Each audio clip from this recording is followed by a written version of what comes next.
3 रुकनी, 5 रुकनी, 7 रुकनी bench बनते हैं। सवाल ये है कि ये मुशावरत से बनते हैं, अगर मुशावरत से बनते हैं तो ये आगे चल के टूट क्यों जाते हैं? देखें अब अगर चीफ जस्टिस साहब की ये जो हमारा नया प्रैक्टिस एंड प्रोसीजर का जो कानून है जिसको उन्होंने कहा है कि जी ये एक आइन के मुताबिक है और इसमें जो मामलात हुए हैं उस हवाले से उन्होंने अब ये बड़ा क्लियरली जो है वो होल्ड कर दिया है कि जो सबसे सीनियर 3 जजेस हैं उन वो आपस में जो है वो तय करके और मामलात करके कि किसको कौन सी सिटिंग देनी है, क्या मामलात होते हैं, तो उनकी हद तक तो बिल्कुल जो है वो on the face of it ये ज़ाहिर है कि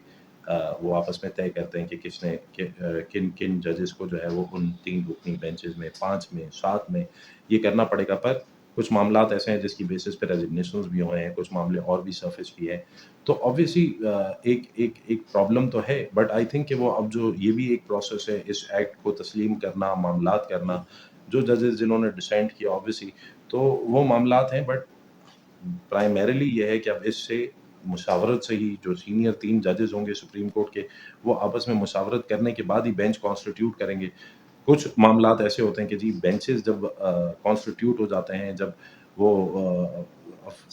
फाइनल उसकी शक्ल आती है, जब वो कोर्ट में बैठते हैं, तो क्योंकि हर जज से तो ये राय नहीं ली जा सकती पहले से ही कि जी आप इस बेंच में बैठना पसंद करेंगे या नहीं बैठना पसंद करेंगे। तो कुछ ऐसे मामलात होते हैं, कुछ ऐसे खास तौर पे आईनी मामलात हैं जिसमें 5 या 7 मेंबरान बैठे और उनमें से कोर्ट आने के बाद अगर वो माजरत कर लेते हैं और किसी वजह पे, पर्सनल वजह पे, कोई और मामले पे वो अगर अपनी पर्सनल उस पे जो है वो माजरत करते हैं उस बेंच में बैठने से, तो वो रिकॉन्स्टिट्यूट हो तो जाता है सर फिर उस आपके हिसाब से। ख्याल में जज साहिबान के खिलाफ भी मुखालफत है या सियासत? देखिए मैं तो इस चीज़ पे मुखालफत और सियासत के मामलात पे तो बेहतर मेरे हिसाब से इस लफ्ज़ से बेहतर ये है कि हर किसी को अपनी देखें अगर अगर कोई 3 जजेस बैठे हैं, तो इख्तिलाफ़ राय हर कानून पे और हर मामले पे हर इंडिविजुअल, हर इंसान, हर जज, हर वकील एक ही राय तो नहीं रखता एक मामले पे। तो इख्तिलाफ़ राय को हम ना सियासत कह सकते हैं, ना हम उस चीज़ को ये कहेंगे कि जी ऐसा ऐसा कोई मामला है जिसमें कोई फैक्शन हो गई है, कोई डिवाइड हो गई है। पर आई थिंक आइडियली एक चीज़ ये है कि अगर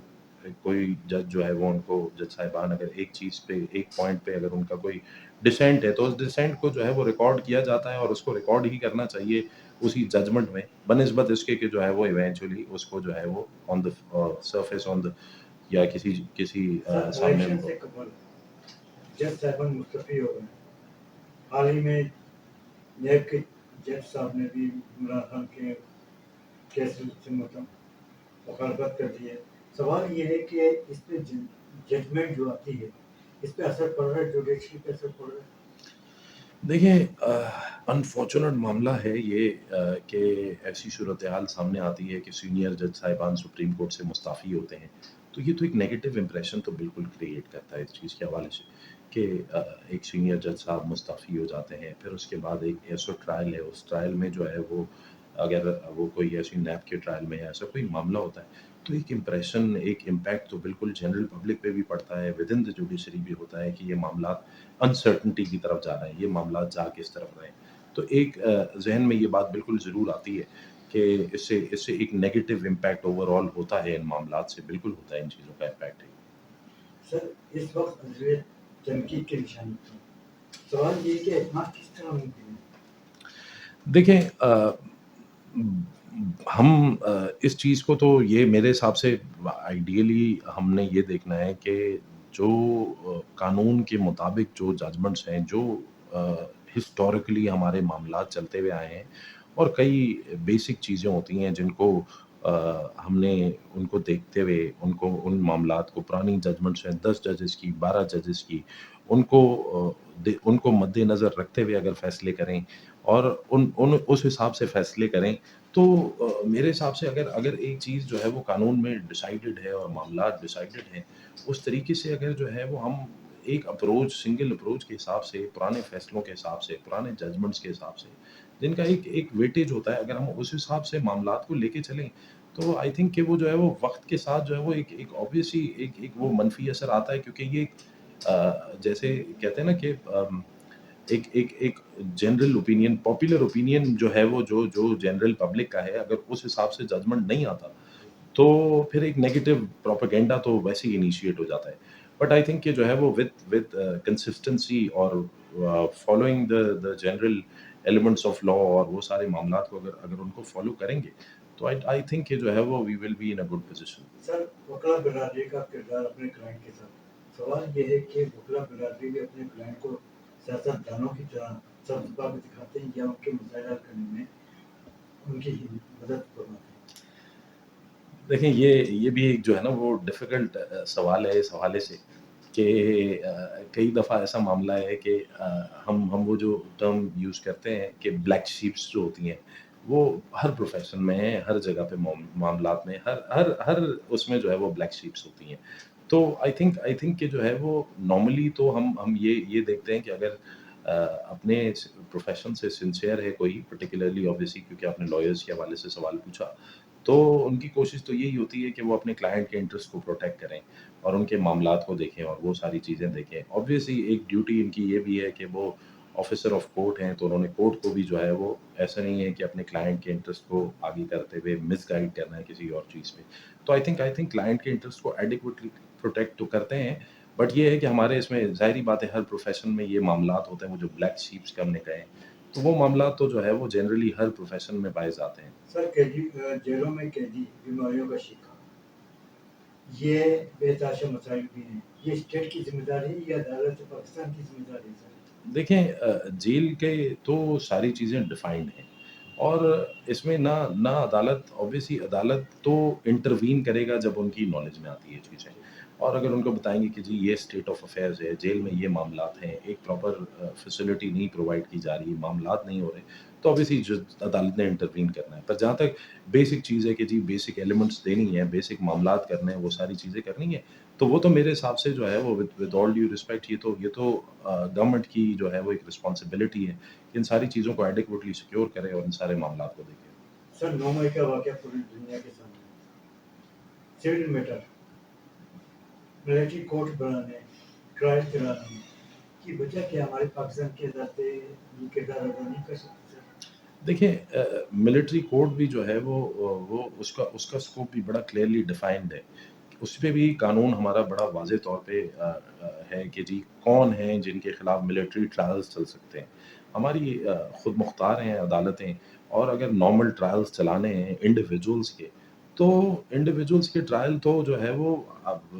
جو ہمارا قانون ہے ملٹری والا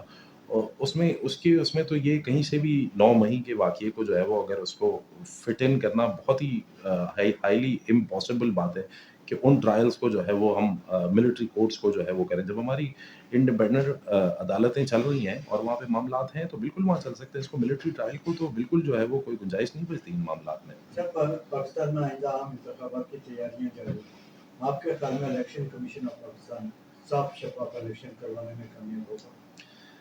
دیکھیں جو ملک میں فضا ہے اور جس حساب سے ایک ایلیمنٹ چل رہی ہے ہمیں جو معاملات دکھتے ہیں اور جو ود ان دا فریٹرنٹی ہمیں تو یہ ہائیلی ان لائکلی لگتا ہے کہ یہ کوئی with the election commission that is there کوئی فری اینڈ فیئر الیکشن کی پاسبلٹی بن سکتی ہے at this point in time تو بالکل ہائیلی ان لائکلی ہے ایسی صورت سر حال. نئی حکومت کے آنے سے عدالتوں پہ اثر پڑتا ہے، عدالتیں متاثر ہوتی ہیں؟ بالکل پڑتی ہیں جی بالکل. دیکھیں ایک میں نے وہی عرض کیا کہ ہر گورنمنٹ کا ایک اپنا ایجنڈا اپنی پالیسی ہوتی ہے تو جب بھی ایک نئی گورنمنٹ آتی ہے ایک نئے معاملات آتے ہیں نئی قانون سازی ہوتی ہے نئی ڈائریکشن ہوتی ہے تو اس سے بالکل عدالتیں جو ہے وہ متاثر ہوتی ہیں obviously. سر نئی حکومت کو خارجہ پالیسی، معیشت، مہنگائی سمیت دیگر چیلنجز کا سامنا، کیا یہ روشن پاکستان بنانے میں کامیاب ہوگی یا سب باغ دکھائے گی؟ دیکھیں امید پہ دنیا قائم ہے. فی الحال تو مختصراً یہی کہا جا سکتا ہے کہ اچھی امید رکھیں لیکن جس پروسیس سے ہم گزر رہے ہیں یہ آئی تھنک انپریسیڈنٹڈ ہے جس صورتحال میں اور جہاں معاملات پہنچ چکے ہیں وہاں پہ سبز باغ سے زیادہ تو یہ کہا جائے گا کہ اسے ریورٹ کرنا اور واپس آنا ایک بہت ہی بڑا چیلنج ہے جس کو ہم صرف ایز پاکستانیز امید کر سکتے ہیں کہ کوئی معجزہ ہی ہے کہ جس کے تحت ہم کوئی بڑا کوئک ریوائول ہو سکتا ہے. It is going to be a very long process. سر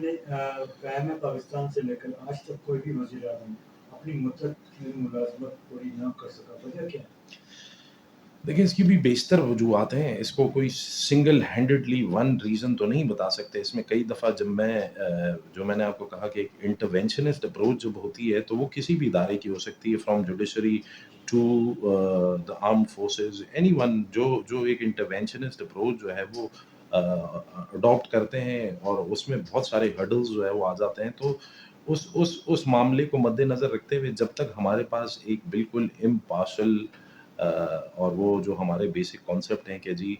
जो सेपरेशन ऑफ पावर का कॉन्सेप्ट है कि हर इदारे को जिसकी जो लिमिट्स हैं उसी में रह के काम करना है। जब तक इस चीज़ को फुली इम्प्लीमेंट नहीं किया जाएगा तब तक हमारे इधर आई डोंट थिंक कि कोई भी प्राइम मिनिस्टर अपना टेन्योर मुकम्मल कर सके।